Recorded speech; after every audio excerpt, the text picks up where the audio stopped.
Greetings again. After the lengthy liturgy attributed to St. Basil of Caesarea, made longer by the Romanian lectionary with 2 sets of readings. Perhaps you notice my desire to skip one of them. But your expansion and the area that you did was really important. That was new for me. Which one? That we need to go behind the curtain with Christ. Yeah. Well, that's the beauty of of reading these passages. Perhaps outside of the canon, so to speak. When we read in liturgical setting these excerpts selected by people so many centuries ago, for reasons that, well, largely escape us. It's a different kind of challenge, a different way of having to look at this text. It's one thing to read Hebrews from head to tail, for example, or we might or not identify this as a topic or an important topic. Whereas when we go through these selections that are prescribed by the lectionary,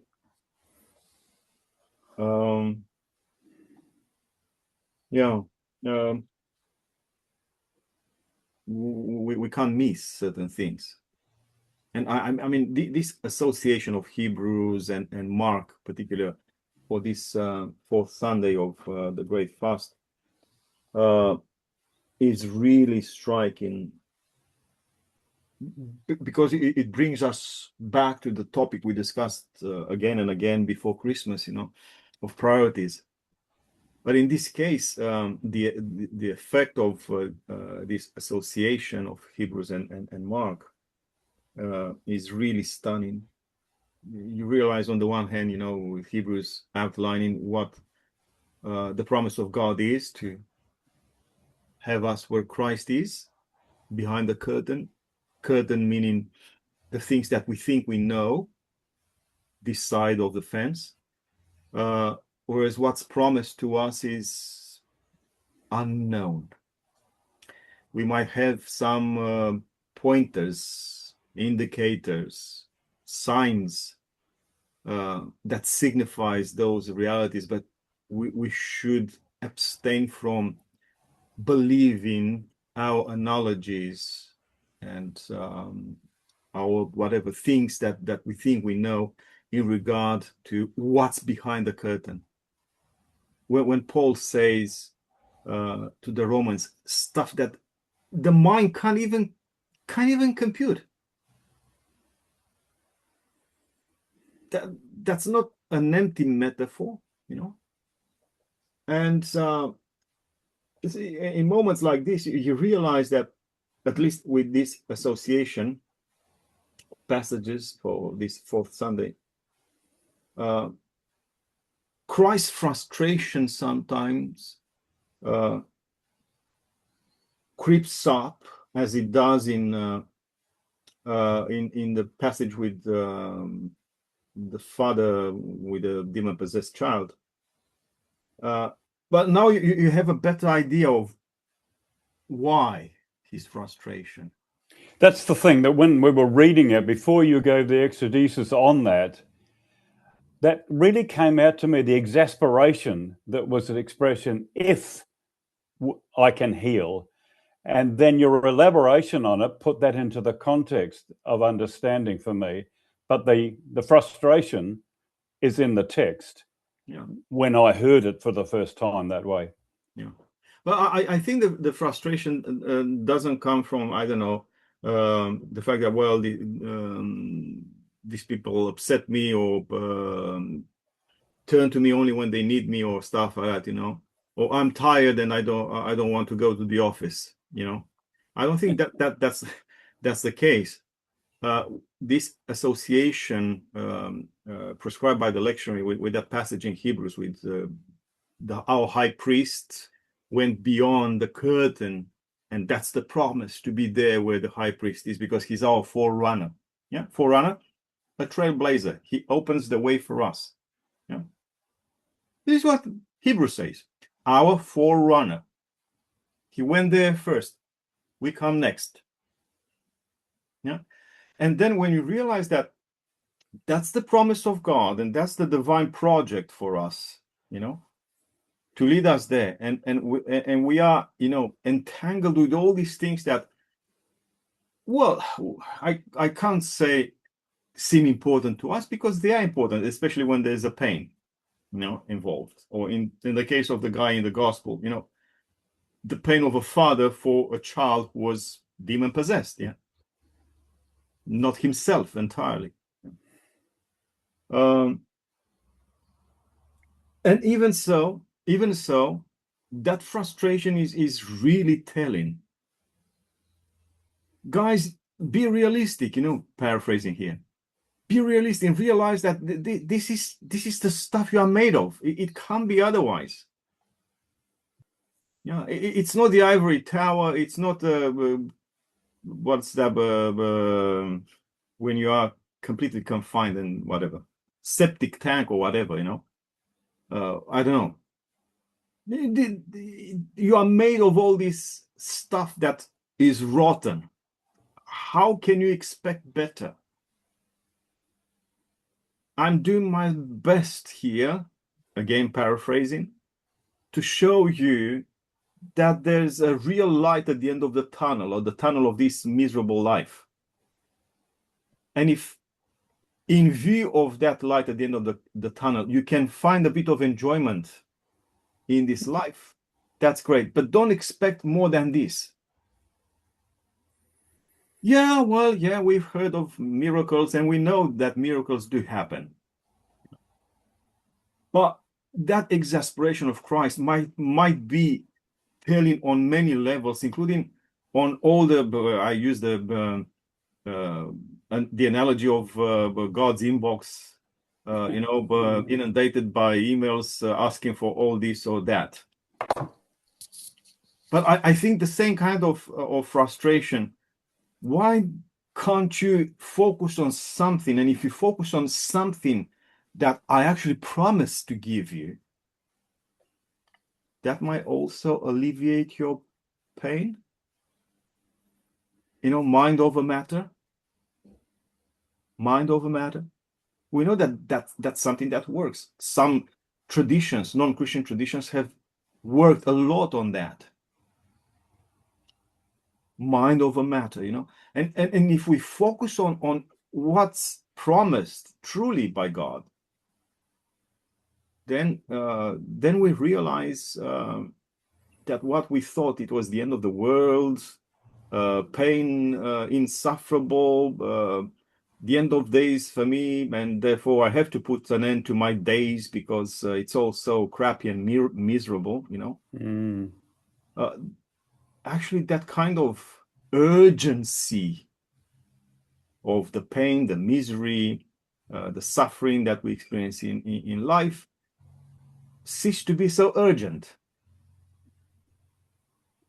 And if you look at the New Testament from this viewpoint of this pedagogy of something better awaits you, you'll see that it's in many places. Jesus says in simple words from everyday life, you know, in Matthew 6, don't ask for all these things. Don't say so many things in your prayer. Focus on God's righteousness, God's love, God's compassion, and this will help you survive and overcome adversity. But no, when we keep asking for this, and that immediate, whatever, our immediate priorities, we are consolidating the vicious circle that keeps us entangled and deepens our misery. I remember a Sunday school song from my childhood, count your blessings, name them one by one, and it will surprise you what the Lord has done. Yeah. Can you Those see? things from the past, particularly the musical ones, Ellen, I refer particularly St. Luke's. A lot of that wisdom comes through in the lyrics of the word, the lyrics, but the memories carried on the song itself, the music. Mm. And that's something I've been noticing, particularly over the last couple of years. Music is evocative.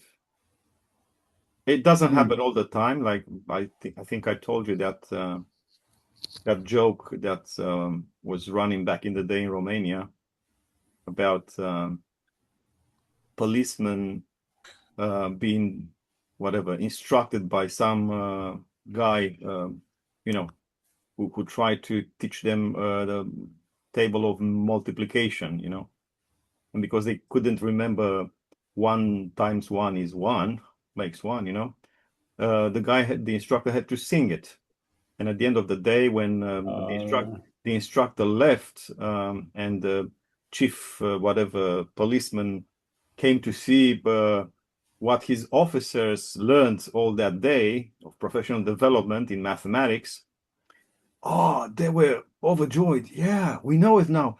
La la la la la la la la la la, because that was how the instructor taught them the table of multiplication, and they remember the music.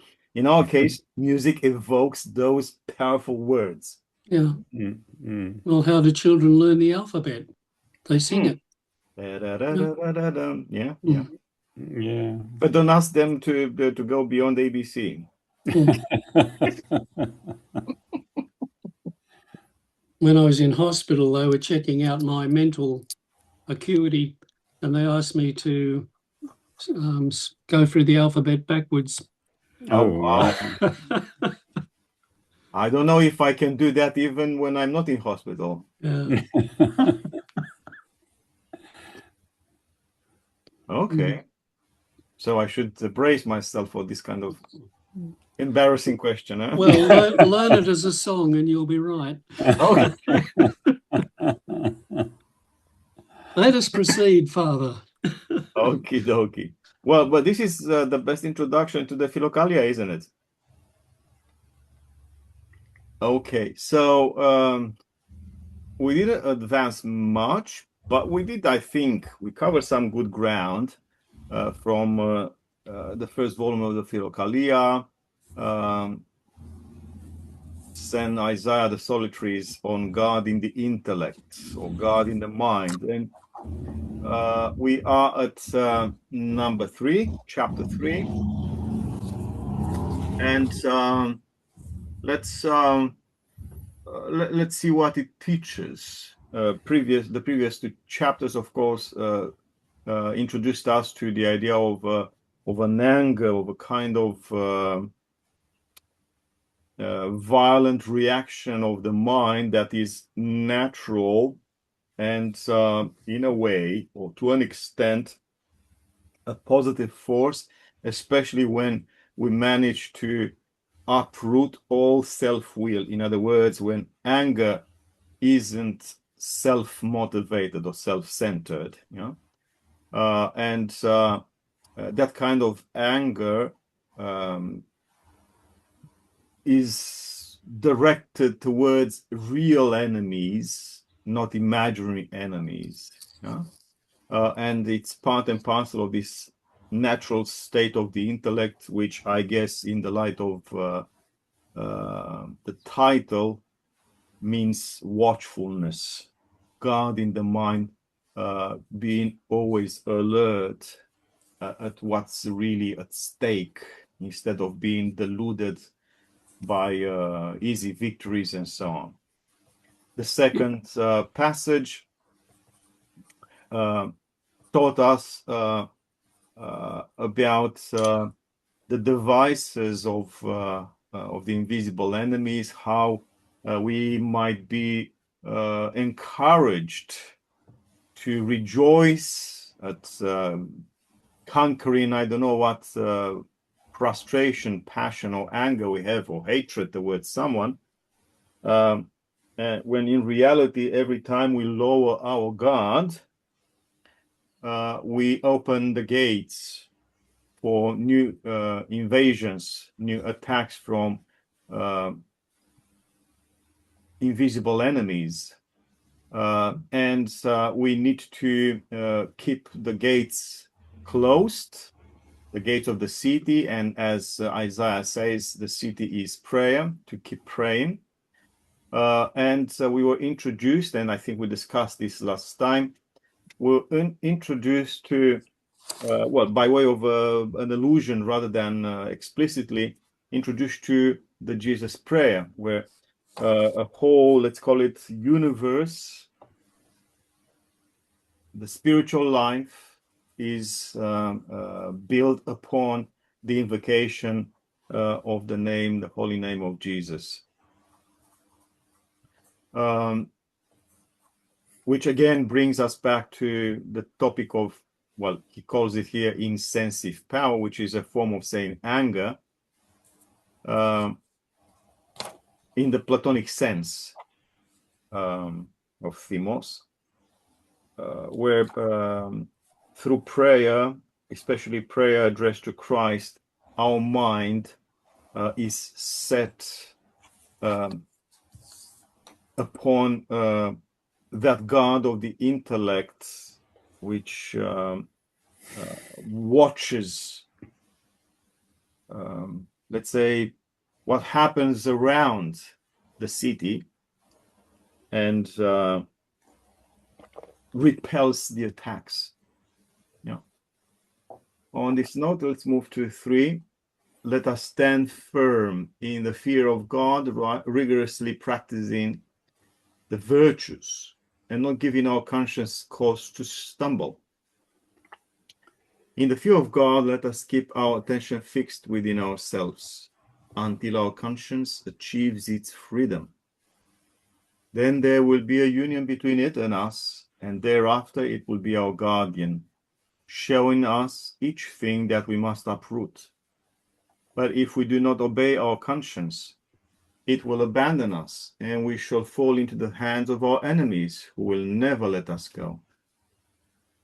This is what our Lord taught us when he said, "Come to an agreement with your adversary quickly, while you are with him in the road, lest he hand you over to the judge, and the judge deliver you to the officer, and you are cast into prison." Conscience is called an adversary because it opposes us when we wish to carry out the desires of our flesh. And if we do not listen to our conscience, it delivers us into the hands of our enemies. Well, this is a more complex one, I think, than what we had before. Let's try to unpack it. Oh, it's too small now. Okay, so let's see if we can unpack it somehow. Perhaps we should take it line by line or so, or start sentence by sentence. Or do you have any thoughts already? No, I think that's the best way for us. Yeah. Yeah, because it's actually quite a complex chapter. There are some layers there, and only if we go carefully through the content, we get somewhere. So first of all, let us stand firm in the fear of God, rigorously practicing the virtues and not giving our conscience cause to stumble. This might be actually the key to the entire passage, but let's see what it means. Keeping the fear of God, which is what we say in the liturgy before we embark in the anaphora prayer, in the prayer, the Eucharistic prayer. Yeah, let us stand well. Let us stand with fear. Let us attend. All those exhortations. Yeah, let us stand well. Let us stand with fear. Let us attend. That we do something or other. Yeah, there's something similar here. It's always this idea of being aware of what we do, where we are at, what's around us, what happens. Watchfulness.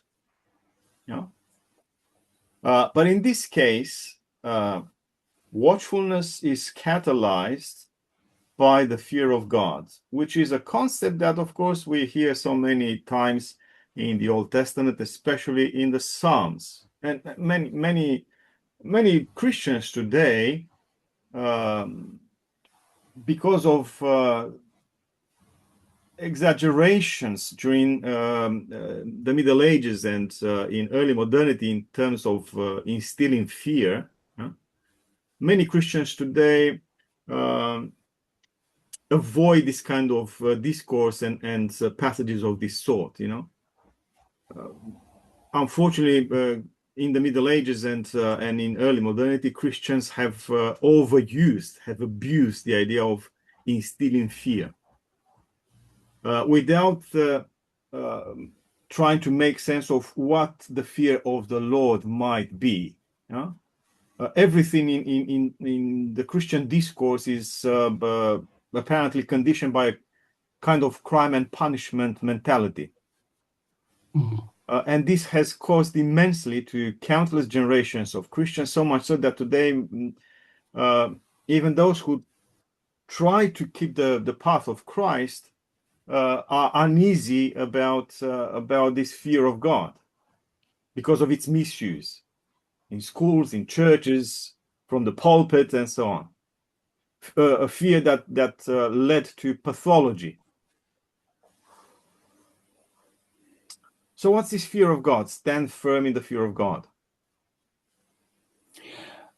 I've been the result of that teaching that you've just spoken of, the sense that this entity known as God is a fearful, condemning, unloving creature.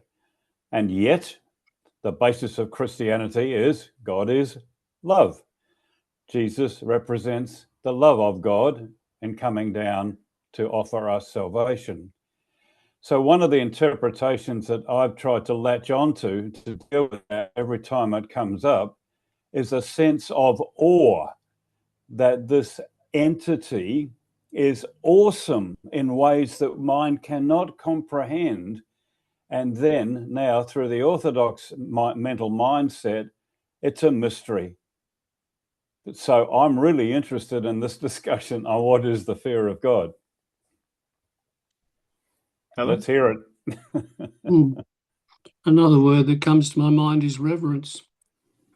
When I get up in the morning and I go to pray, the Trisagian prayers, for example, it puts me in my right place before God. And that's the beginning of my day. I'm aware of God's presence and I need to live in that awareness and not just chuff off and do my own thing, whatever it is that might be super urgent. Just step back a little bit and recognize God's presence. It's it has a pedagogical dimension. It's pedagogically charged. Granted, modern education is no longer based on fear. Hence, we have become a lawless, a normalless society. No one is afraid of anything. No one. Say that again, please. I didn't get it.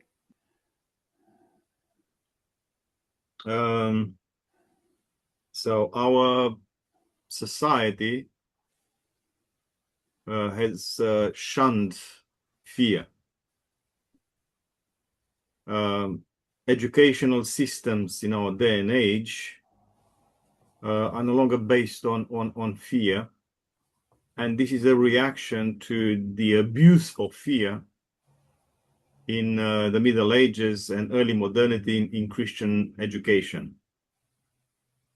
So it's like the exact opposite of the medieval fear, that terror at the thought of a vengeful maniac living on the dark side of the moon, always counting our sins and having no other business than to throw thunderbolts at sinners, crime and punishment. Yeah. From that, modernity, in its secular expression, has completely done away with the concept of fear as a useful pedagogical tool.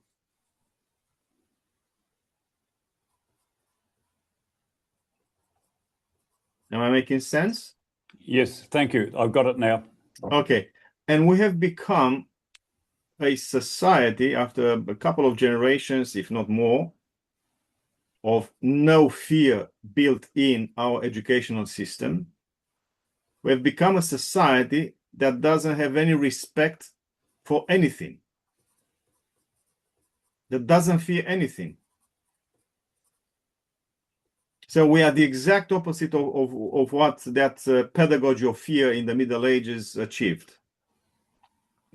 Two extremes that don't serve humanity. Either that pathological fear of the Middle Ages, or the utter irresponsibility of our that dominates our society, that is deprived of any sense of fear or respect or awe or reverence.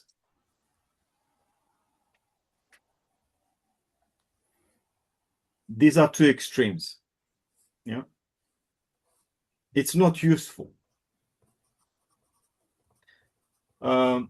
The pedagogy of fear that we find in the Old Testament and in the Jewish Christian sermons of St. Paul is of a different sort. It's more like, as you both gentlemen said, attentiveness to God. Because most times, when we see to our own business, we tend to forget God.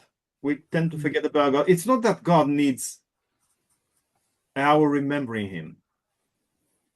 But when we forget about God, we do crazy stuff. It makes a lot of sense if we have a broader view of Orthodox spirituality in its early Christian and Byzantine foundations. Where, for example, for people like Evagrius Ponticus and Maximus the Confessor, one at the end of the 4th century, one in the first half of the 7th century. For both of them, the origin of sin, of any kind of sin, is ignorance of God. Ignorance of God. Ignorance in principle, but qualified more precisely, ignorance of God. Once we ignore God in our calculations, we set out to live our lives according to principles that have nothing to do with God. In so doing, in other words, not having fear of God, not remembering God, we live a life which is literally outside of God, if not against God. And this is what happened in the absence of a pedagogy of fear in modern times. Fear of God is more like remembrance of God. Mm. Remembrance of God is supposed to teach us not fear, but wisdom. Fear of God, therefore, alerts the mind to true priorities in contrast to false priorities. In this case, who is the true enemy, instead of imagining that we have more enemies than we have. So there are many repercussions. It's like a snowball effect. If we put back the fear of God, in other words, alertness to God, expressed in awe, reverence, gratitude, and so on and so forth, then we keep God in our calculations of life. Mm. when we forget God and think we know better or we can make up our minds, most times we end up where we ended. The so-called first world is shambles. No criteria, no direction, no hope, no value, nothing. Even when they scream about values, those values aren't the values based on the fear of God.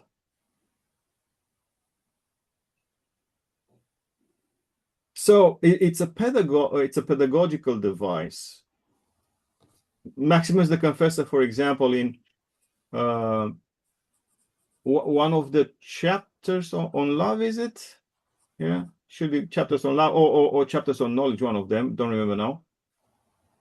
In the first lines there, he says we have to fear God and to disentangle ourselves from this world in order to be with God. And only in so far as we manage to prioritize God, we will be able to return consolidated in our fellowship with God. We'll be able to return towards our daily business, to conduct our daily business divinely.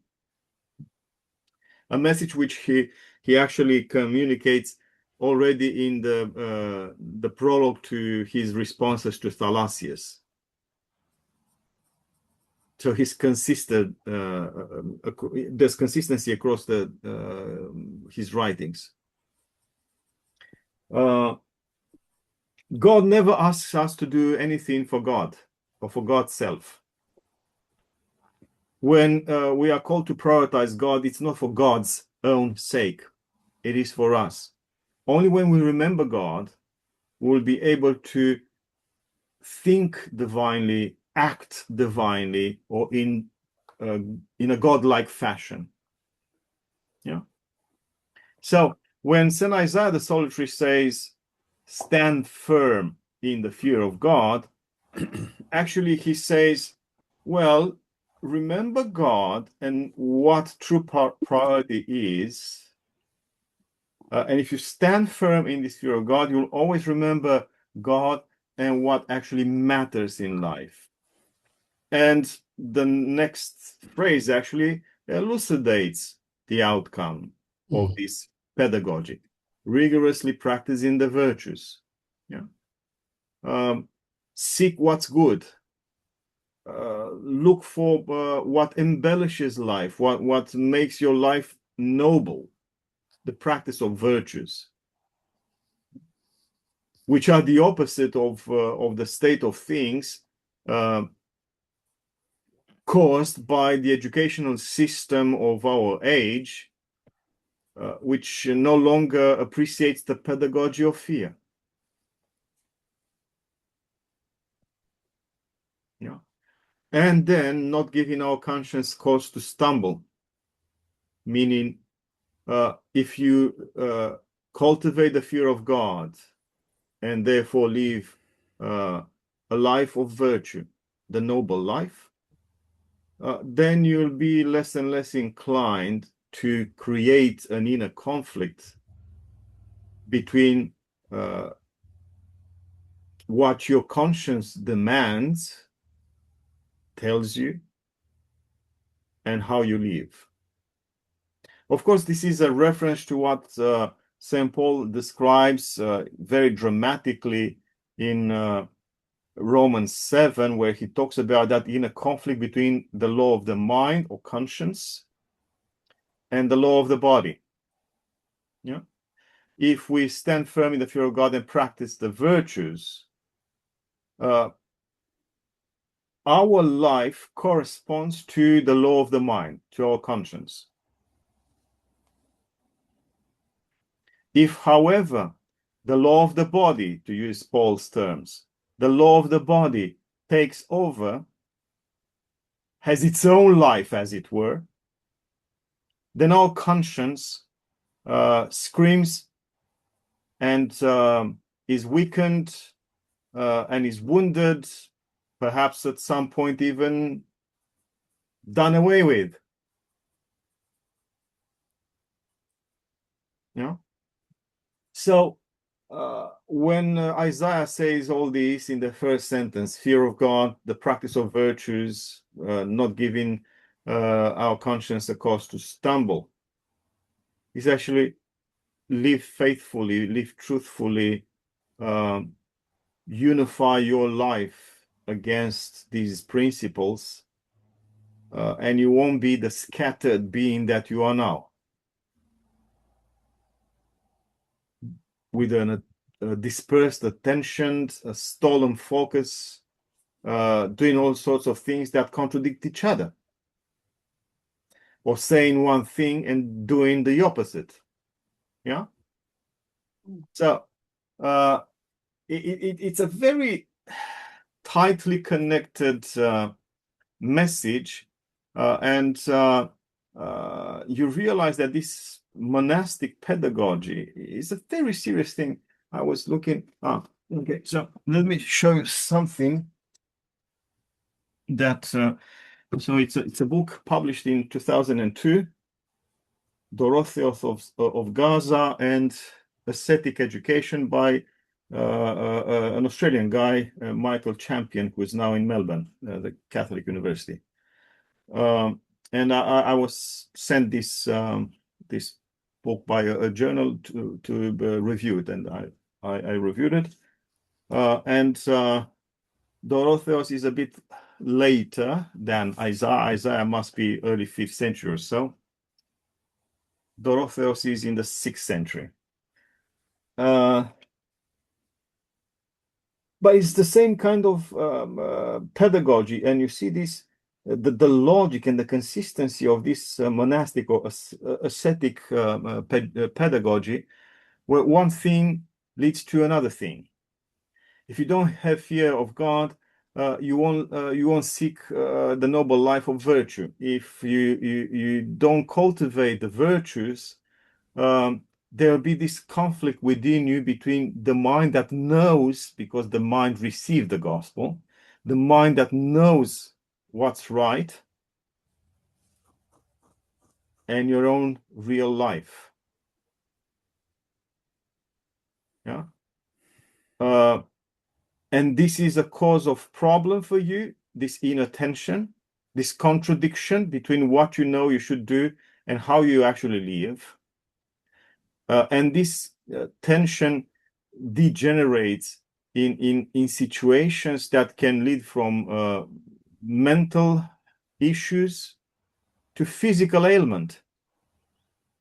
And this is what the Philokalia does. It explains the outcomes of each way of life.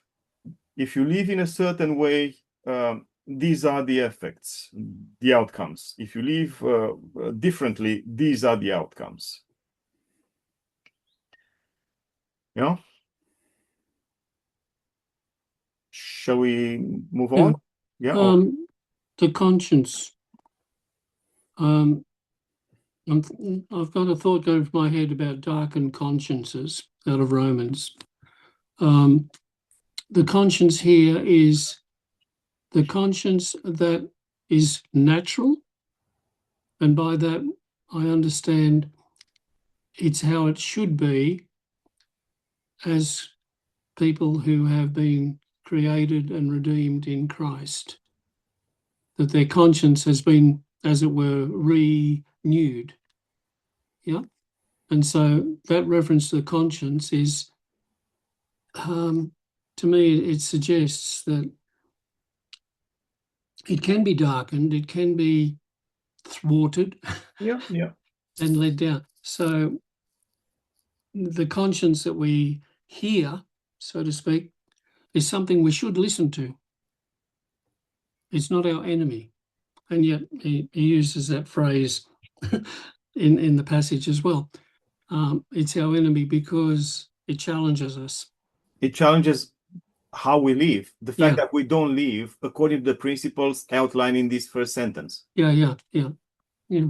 Of course, it's not any kind of conscience.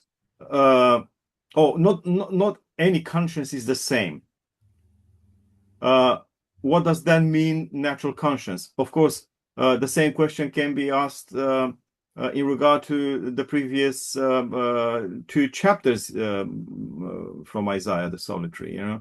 What's that natural insensitive power? What's that natural anger, and so on and so forth? Of course, he speaks a bit in idealistic terms here, but I think it makes a lot of sense to realize that it's not necessarily it's not a gratuitous idealism, because he speaks about the monastic experience, and I assume that he envisaged his writing to be read by monastics. Yeah. The question being, who are these monastics? One-time simple Christians, yeah, who made a step forward. But as Christians, baptized, catechized, converted, and so on and so forth, these people had a more alert mind, a more alert conscience. It wasn't the slumbering conscience mentioned or alluded to by St. Paul in Ephesians, the passage we read today for the liturgy. Sleeper, awake, rise from the dead. To what is he referring? To a conscience that is anesthetized, comatose. Yeah. So it happens, as you said, thwarted. Yeah. A conscience that is thwarted, a conscience that is so darkened by a certain way of life that it no longer functions or is able to perform its true purpose, true function, to nag at us, to nudge us, to keep us alert. Yeah. Yeah. So when he talks about natural mind, natural anger, natural conscience, and so on and so forth, he actually refers to the restored mind, consciousness of people who were already on the path of a Christian life, embraced the Christian creed, and therefore made the first steps towards the awakening of the mind. Yeah. So this is the context. Of course, not any conscience works as well as others. Okay. So in the fear of God, he goes to exhortation. Let us keep our attention fixed within ourselves until our conscience achieves its freedom. Obviously, there's a problem he is hinting at here. If we cultivate fear of God, so this is let's call it a philosophical exercise, or a spiritual exercise of alertness, cultivating alertness, vigilance, watchfulness. We monitor ourselves. Why is that so important to say? It's because most times, as we discovered in the Sundays before the Great Fast, the 5 Sundays of preparation, most times our attention is fixed upon others. We see stuff that happens around us, we pass judgment on others, we condemn others, and we don't realize that we have problems to fix within. Fear of God teaches us to discern our own inner movements, inner emotions. Yeah, fear of God, the pedagogy of fear, in this case, brings us back to ourselves from this scattered attention, stolen focus. We pay attention to so many things, and we invest ourselves into, I don't know, fixing the problems of others without realizing that we are broken. And the brokenness meant by Isaiah at the end of this sentence, second sentence, is the fact that our conscience is that of slaves. Our conscience is not free. It needs to achieve freedom. It needs to emerge from the bondage of a certain way of life outside of God, outside criteria, outside values, where our conscience is actually not free and cannot perform. If my software in the machine, if my software is affected, altered by malevolent viruses, yeah, my software doesn't work correctly. It's the same in life.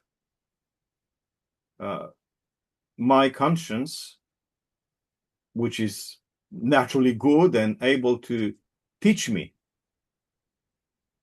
through whatever, the practice of introspection, for example,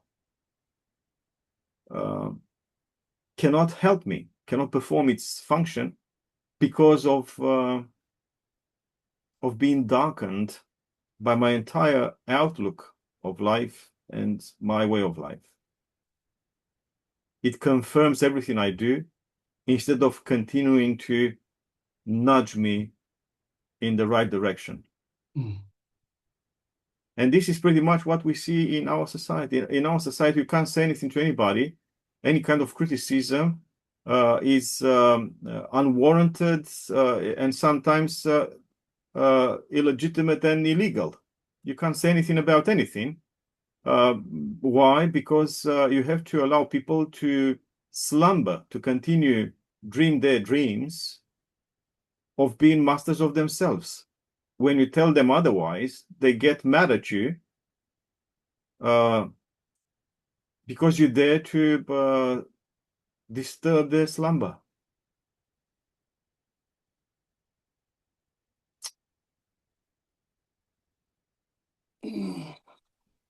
Oh, yeah? This is like an arrow for me. It really brings everything to a head. That this slumbering that I've been doing in my life and the blanking off of my conscience in the past, that's still in operation. And like the goad that Paul speaks about, you've goaded me this morning with these passages. And I recall now, I think it was you that were saying, Father, that people avoid Philokalia. It's too hard to hear. This is an exercise that I've just heard, the hardness of this understanding.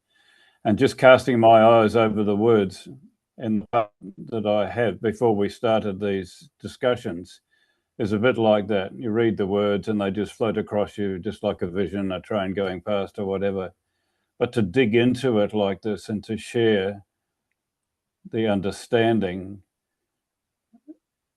the arrow really sinks deep. Thank you. Thank you both. Okay, well, we can leave it here. We can, God willing, continue next time. But yeah, this is actually why the Philokalia is not being read. It's very uncomfortable. The message is very uncomfortable. Very. And especially the Orthodox, and especially, sorry to put it this way, I don't want to give a sense to anybody of discrimination against converts, but it's especially something that happens in convert circles, where it's all about certainty. They celebrate a victory that they haven't even won. But I'm not discriminated against converts. We are a church of converts. Yeah. It's a different temptation, or a different temptation is experienced by the so-called cradle Orthodox, who don't read the Philokalia because they don't want to be shaken in their whatever self-congratulatory attitude that they are Orthodox and they already know everything. And when they hear this kind of message that is supposed to wake them up to the life of the Spirit, they just say, well, this is for monks. But it's one thing that I pointed out in my diary, if you remember, when I had a few reflections on the Philokalia and why we don't read it. One of the saddest choices of the editors of the Philokalia, Sherrard, Palmer, and Callistos Ware, is doing away with the introduction of the original Philokalia written by St. Nicodemus of the Holy Mountain, where he actually describes the deplorable state of the church, which fits the bill of contemporary orthodoxy. It's all about liturgical observance, turning right, left, standing up, sitting down, kneeling, bowing down, doing the sign of the cross correctly, lighting the candles, tolling the bells, doing all the hula hula hymnography, and you never hear a prayer in the Orthodox Church. You go to a regular liturgy, you don't hear prayer. Yeah, you know what I'm talking about. Just music, hula hula. And this is not something that happened yesterday. It's an old story for the Orthodox. So much so that after the fall of Constantinople, with the revival of, let's call it Byzantine spirituality through such luminaries as Macarius of Corinth and Nicodemus on the one hand, and then Paisi Velichkovsky, Romanian Ukrainian, on the other hand, you have this revival of the Philokalic spirituality, and what these revivalists, so to speak, bring up as a genuine Orthodox message is the necessity to retrieve inner life from all that Babylonic noise of songs and words and movement and polished icons and trinkets that impress the converts in an Orthodox church. Yeah. Unfortunately, the editors of the Philokalia have left out that introduction that betrays everything we hold dear in Orthodoxy as pseudomorphosis, a false shape of Orthodoxy. It's because of this kind of message. The Philokalia tells us a truth that we don't want to hear. On this bright note, B flat. all the best, everyone. Thank you, Father. Thank you. Thank you. Thank you. Bye-bye.